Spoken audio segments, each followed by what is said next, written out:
VR will give us. But on the flip side, it offers some real opportunities for empathy. You can experience what it's like to live on the other side of the world in a place that you've never been. And I think that's going to really allow us to connect with each other in a deeper way. Back in the 1990s, there was a big boom toward VR, but it kind of fizzled out. Why is it different this time? Do you think this time it's really here to stay and it's going to catch on? Yeah, I definitely think so. I think the reason it didn't catch on in the 90s, if you look at the headsets, they were essentially the same.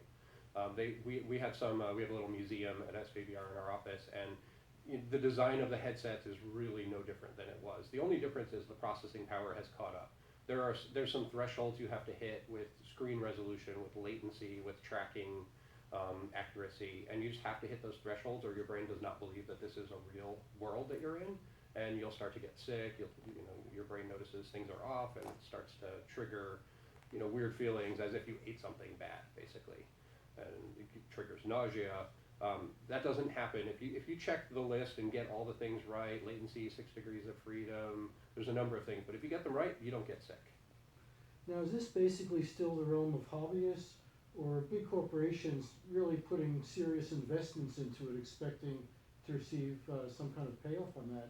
Right. So one of the great things that's different about VR now from the 90s is that it is affordable enough to get in the hands of hobbyists, and I think that's really important because now we can experiment with thousands of different approaches to all the problems, as opposed to a couple hundred labs that could afford it previously. So it is good that it gets in the hands of hobbyists, but there's been a ton of real investment in VR. Just in the past year, there's been $3.5 billion in 225 VC investments. That's some real money going into it, and it's only some of that is going into gaming. A lot of it is going into all of these other areas: live events, therapy, medical, industrial. And I'll be discussing some of these issues with my next guest, Dustin Wish. But first, we have a little more video from SVVR. So let's go ahead and roll that tape. Most VR cameras take pictures from a stationary position. But what if you want to create a complicated virtual world with different scenes that you can move through seamlessly, like for an action movie? This remote-controlled moving platform with VR cameras mounted on top may be the solution. Nick Malukin of Spherica tells us about it. This is an amazing piece of hardware which enables us to move the camera in virtual reality with no shaking, which enables an absolutely smooth and wonderful experience for the users. This is a groundbreaking step for the industry because now we can do something like they do in Hollywood, right? So we can move the camera as they do on a camera crane, on a Steadicam, on a drone. We do the same with a full hardware stabilization rig. There were some other interesting accessories at the expo. This multi-directional treadmill is made by a company called Infinidec. You can walk or run in any direction on it, while a special harness holds you in place.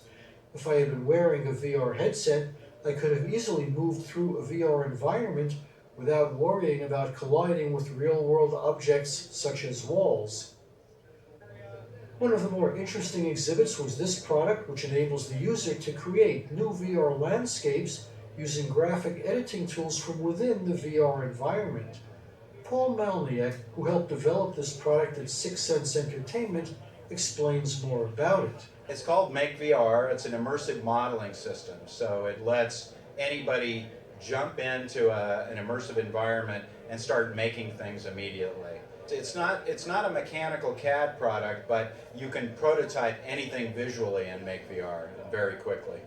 I honestly built it for artists, and artists, it definitely resonates with artists. So because you can build about as quickly as you can think things up, artists really like that because you're almost in a subliminal dialogue with the system, and you're just throwing things together, and you think, well, what about the next thing? I could do this, and each thing suggests the next step.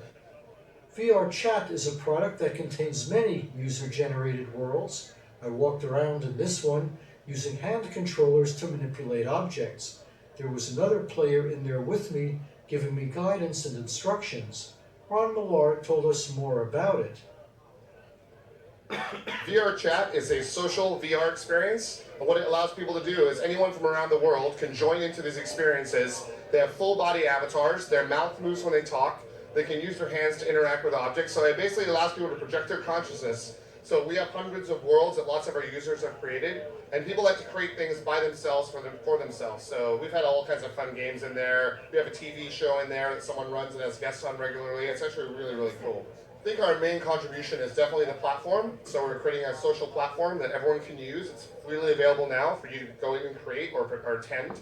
I think the second thing we're doing is we're creating to the entire, we're adding to the social VR space. So there's not that many people yet doing social VR, and we're one of the main players, and so we want to help shape that future. We have hundreds of players, and we have hundreds of worlds that they've already created. We have a big community. In fact, I was one of the community members, and I joined the company. I was doing it so much. So that goes to show you how exciting and fun it is. That was additional.